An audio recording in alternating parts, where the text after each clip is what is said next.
LLC কিন্তু এখন সবচেয়ে পপুলার একটা বিজনেস স্ট্রাকচার। এলএলসি কি কি স্টেপ, কি কি ধাপে আমরা একটা এলএলসি যাত্রা শুরু করব। নামটা খুব জরুরি সিদ্ধান্ত নেবার আগে, এবং সেই সাথে এই নামটার যেন ডোমেইন নেম অ্যাভেলেবল থাকে, এবং সেই সাথে সোশ্যাল মিডিয়ায় অন্যান্য যে প্ল্যাটফর্ম গুলো আছে সেখানেও যেন আমি এই নামটা ব্যবহার করতে পারি। এলএলসি সঠিকভাবে শুরু করা কি কি স্টেপস আছে, কিভাবে আমরা এগোবো, এবং অনেকেই নতুন ব্যবসা যারা করবে হয়তো এক্সপ্লোর করছে, তারা জানতে চায় এলএলসি কি, কিভাবে সাহায্য করে থাকে, এবং অনেকেই হয়তো determined in the mean time তারা এলএলসি দিয়ে শুরু করবে। তবে এই কথাটা বলে রাখি, এলএলসি কিন্তু এখন সবচেয়ে পপুলার একটা বিজনেস স্ট্রাকচার।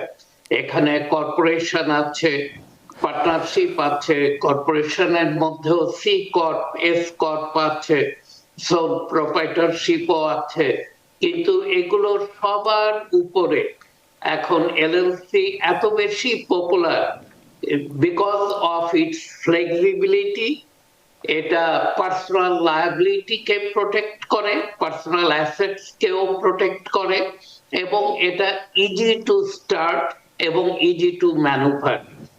এবং এটা এলএলসির সবচেয়ে আরেকটা বড় সুবিধাটা হচ্ছে এটা একটা পাস থ্রো এন্টিটি। তো এগুলো নিয়ে আলোচনা করব, এবং আলোচনা করতে গিয়ে প্রথম এই যে কথাটা বলেছি, আজকে আমাদের বিশেষ বিষয়বস্তু হচ্ছে এলএলসির কি কি স্টেপ, কি কি ধাপে আমরা একটা এলএলসি যাত্রা শুরু করব। তো প্রথমটাই হচ্ছে টু সিলেক্ট এ নেম। এলএলসির একটা নাম চুজ করতে হবে, যে যেই স্টেটে আছেন অথবা যেই স্টেটে আপনি এলএলসি কে এস্টাবলিশ করতে চান, আপনার সেক্রেটারি অফ স্টেটের সাথে অনলাইনে সার্চ করে দেখতে হবে যেই নামটা আপনি ডিসাইড করছেন সেই নামটা অ্যাভেলেবল কিনা। এটা হচ্ছে একদম প্রথম কাজ।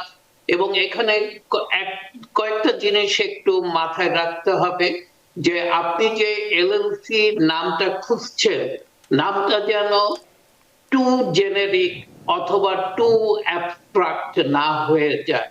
মানে এমন কিছু নাম দিলেন, এই নাম অহরহ দেখছে লোক অথবা শুনছে, এবং এই নামটা তাকে ঠিক মতো স্ট্রাইক করে নাই, অথবা নামটাও মনে রাখতে পারছে না। আবার টু অ্যাবস্ট্রাক্টও যেন না হয় নামটা, এদিকে খেয়াল রাখতে হবে। যে বুঝাই গেল না এই ব্যবসাটা কি, যেহেতু নামের মাধ্যমে আপনি কিন্তু আপনার ব্যবসাকে ব্র্যান্ডিং করছেন। ব্র্যান্ডিং করতে গিয়ে এটা যেন খুব জটিল না হয়ে যায়, অথবা খুব এমন কিছু হয়ে গেল যে বুঝাই গেল না এই ব্যবসাটা আসলে কি সার্ভিস অথবা কি প্রোডাক্ট অফার করছে। এবং সেই সাথে নামের সাথে সাথে আজকাল ওয়েব প্রেজেন্স কিন্তু অত্যন্ত জরুরি। অতএব আমাদেরকে দেখতে হবে যে ওয়েবেও এই নামটা অ্যাভেলেবল কিনা। আমি শুধু নাম একটা এস্টাবলিশ করলাম, নাম দেখলাম অ্যাভেলেবল, কিন্তু যখন আমি ওটার ওয়েব পেজ করতে গেলাম দেখলাম যে ওই ডোমেইন অ্যাভেলেবল না, ওই নামটা আর অ্যাভেলেবল না। তো এই দিকেও আমাদেরকে মাথায় রাখতে হবে।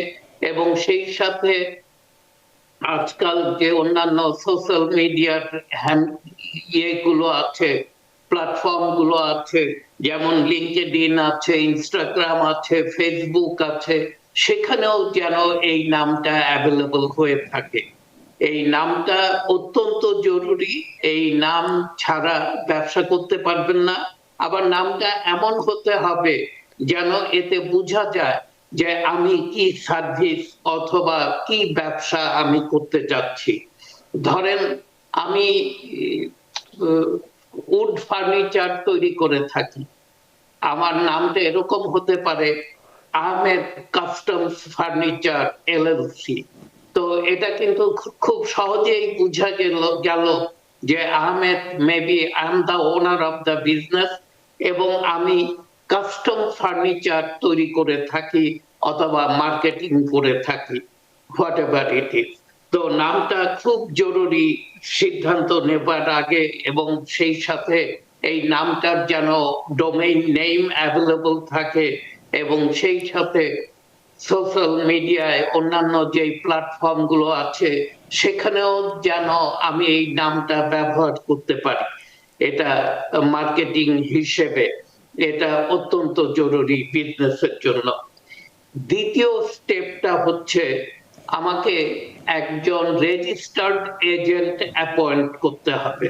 আমি যেই স্টেটেই করি না কেন, রেজিস্টার্ড এজেন্ট, এটা কিন্তু কোনো পিও বক্স হলে চলবে না, এটা ফিজিক্যাল অ্যাড্রেস হতে হবে রেজিস্টার্ড এজেন্টের। সেখানে এলএলসি মেম্বার অথবা মাল্টি মেম্বার এলএলসি হলে যে কোনো একজন মেম্বার এটার এজেন্ট হতে পারে, অথবা রেজিস্টার্ড এজেন্ট সার্ভিস, এটা কিন্তু খুব সহজে অ্যাভেলেবল, সহজলভ্য। বছরে 100 থেকে 300 পর্যন্ত খরচ করলে একজন রেজিস্টার্ড এজেন্ট পাওয়া যায়, সেই যে যার ঠিকানা আমি ব্যবহার করতে পারি। কোনো কারণে আমি যদি আমার আইডেন্টিটি অ্যানোনিমাস রাখতে চাই, এবং সেক্ষেত্রে রেজিস্টার্ড এজেন্ট আমার সব চিঠি গুলো রিসিভ করবে এবং সে আমাকে ফরওয়ার্ড করবে। অনেক এলএলসি ওনার তারা তাদের আইডেন্টিটি এত সহজে যেন প্রকাশ না পায়, এবং কিছুটা লায়াবিলিটি প্রোটেকশনের জন্য তারা তাদের অ্যানোনিমিটিটা রাখতে চায়, এবং সেটা রাখার জন্য আমরা রিকমেন্ড করে থাকি রেজিস্টার্ড এজেন্ট সার্ভিস। খুব সহজলভ্য, এটা বাৎসরিক কিছু টাকা দিয়ে এই সার্ভিসটা কেনা যায়, এবং এই সার্ভিসটা যেন আমরা তাদের কাছ থেকে নেই যদি কোনো কারণে আমি আমার ইনফরমেশনকে এত ইজিলি অ্যাভেলেবল করতে না চাই। তৃতীয় স্টেপটা হচ্ছে আর্টিকেল অফ অর্গানাইজেশন। এটা আমি এলএলসি নাম সিলেক্ট করলাম, একজন রেজিস্টার্ড এজেন্ট ডিসাইড করলাম, এবং স্টেট অথরিটি, ডিপার্টমেন্ট অফ স্টেটে অথবা সেক্রেটারি অফ স্টেটের কাছে আমি আমার ফাইলিং করলাম। আমার এলএলসি কিন্তু জীবন্ত হলো অথবা লাইফ পেল বাই আর্টিকেল অফ অর্গানাইজেশন। আমি যখন আর্টিকেল অফ অর্গানাইজেশনটা তৈরি করলাম, আমার এলএলসি কিন্তু তখন মানে এটার এক্সিস্টেন্সটা শুরু হলো।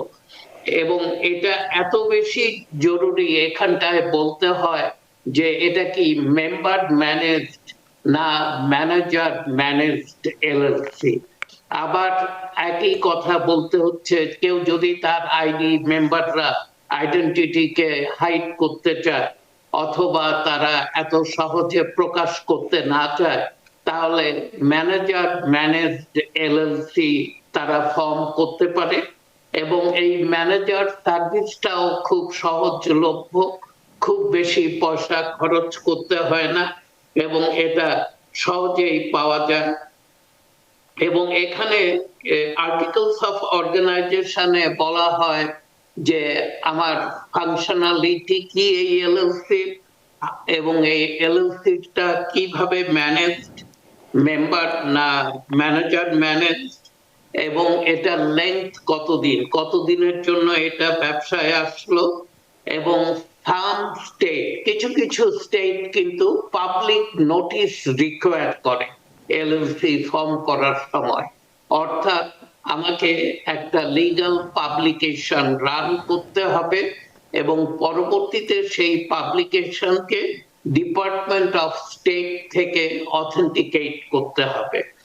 এবং সব স্টেট এটা রিকোয়ার করে না, কিছু কিছু স্টেট রিকোয়ার করে, এবং এটা অত্যন্ত জরুরি যে আমি আর্টিকেলস অফ অর্গানাইজেশন আজকাল টেমপ্লেটে অ্যাভেলেবল, অথবা চ্যাট জিপিটির মাধ্যমে অনেকেই আর্টিকেলস অফ অর্গানাইজেশনটা তৈরি করে ফেলে এবং টেমপ্লেটেও এটা তৈরি করা সম্ভব এবং এখানে যারা মাল্টি মেম্বার এলএলসি হোক অথবা সিঙ্গেল মেম্বার হোক মেম্বারদের সিগনেচারটাও জরুরি এখানে থাকতে হবে এবং এইটা টেমপ্লেট অথবা চ্যাট জিপিটি অথবা কেউ যদি কোনো ল ফার্মকে এঙ্গেজ করে থাকে এটা তৈরি করার জন্য তাতেও কোনো সমস্যা নেই এবং আর্টিকেলস অফ অর্গানাইজেশনটা অবশ্যই হতে হবে।